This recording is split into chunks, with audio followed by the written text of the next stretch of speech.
ایک غریب آدمی کو قرض کی ضرورت پڑ گئی، 1000 دینار چاہیے۔ میں کہہ چکا ہوں کہ درہم چاندی کا ہوتا تھا، دینار سونے کا، اب 1000 دینار لینا ہے۔ تو جس بندے سے اس نے کہا، اگرچہ وہ نیک بندہ تھا، اس نے کہا یار 1000 دینار دے دو۔ تو کہنے لگا کوئی گواہ ہے تیرے پاس؟ وہ کہنے لگا غریبوں کا گواہ کون ہوتا ہے؟ ہاں ایک گواہ ہے۔ کہا کون؟ کہا میرا رب، وہ تیرے اور میرے بیچ گواہ ہے۔ اس نے کہا کوئی کفیل، اگر تو پیسے نہ دے سکے تو وہ بعد میں دے دے، یا تجھے کچھ ہو جائے تو وہ دے دے۔ اس نے کہا کفیل بھی میرا اللہ ہی ہے، میرے پاس اگر ہے تو رب کریم کا نام ہے، اگر اعتماد کر سکتا ہے تو کر لے۔ بندہ نیک تھا، اس نے کہا رب کے نام پہ، رب کی کفالت پہ، اللہ کو گواہ بنا کے میں تیار ہوں تجھے 1000 دینے کو۔ اس نے 1000 دینار دے دیا۔ وقت واپسی کا طے ہو گیا، وہ چلا گیا پیسے لے کے۔ اس نے پوری محنت کی کہ میں نے وقت پہ پیسے لوٹانے، پوری محنت بھی کر لی، اللہ نے مدد بھی کر دی، پیسے بھی اس تاریخ کو اسے مل گئے۔ بعض لوگوں کا تو لوٹانے کا دل ہی نہیں نہ ہوتا۔ فرمایا حدیث پاک میں کہ تو لوٹانے کا ارادہ کر، رب تیری مدد بھی فرمائے گا۔ لیکن یہاں بہت سارے لوگ کہتے ہیں خیر ہے، ارادہ ہی نہیں، تو پھر جس طرح کا بندے کا گمان ہو رب بھی اسی طرح کا معاملہ فرماتا ہے۔ اس نے پیسے جمع بھی کر لیے اور واپس دینے کو تیار بھی ہو گیا، لیکن رستہ بحری جہاز کا تھا، کشتی کا تھا، دریا کے رستے واپس آنا تھا۔ اب وہ جب آ گیا دریا کے کنارے تو بڑی کوشش کی، پر وہاں اسے کوئی کشتی نہیں ملی۔ وقت پہ پیسے لوٹانے ہیں، سفر کرنا ہے، اب سواری میسر نہیں ہے۔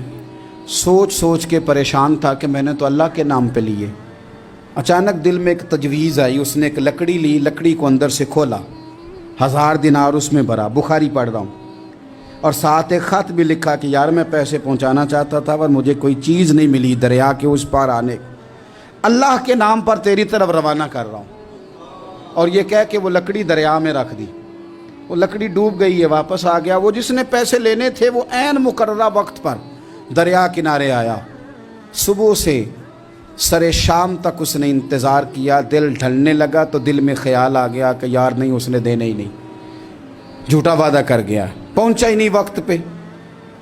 اب جب واپس لوٹنے لگا تو اچانک دریا میں ایک لکڑی تیرتی ہوئی دکھائی دی۔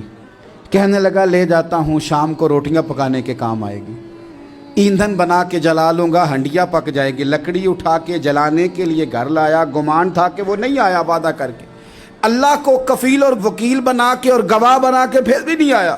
لکڑی لے کے گھر گیا، بخاری ہے، اور جب اس کو چیرا نہ کہ میں اس کی آگ جلاؤں گا، کھولا تو اندر سے 1000 دینار بھی نکل آیا، خط بھی نکل آیا۔ اب ذرا سمجھنا، اس کے دل میں بات کس نے ڈالی کہ تو لکڑی میں پیسے ڈال دے؟ اللہ نے۔ اس بندے کو مقررہ وقت پہ کنارے بھیجا کس نے؟ لکڑی صرف اسی کے ہاتھ آئی تو یہ بندوبست کیا کس نے؟ اللہ نے۔ گھر جا کے چیری تو پیسے بحفاظت اس تک پہنچائے کس نے؟ تو پھر ہمیں بھی توجہ اللہ کی جانب ہی کرنی چاہیے، ہمارے پہ دل کی توجہ رب کی طرف ہی ہونی چاہیے نا۔ ہمیں ادھر ادھر جانے کی، دیکھنے کی، بندوں پر غور کرنے کی ضرورت کیا ہے؟ وہ پیسے پہنچ گئے، یہ وہاں اپنی جگہ پہ پریشان تھا۔ اس نے 1000 دینار اور جمع کیا۔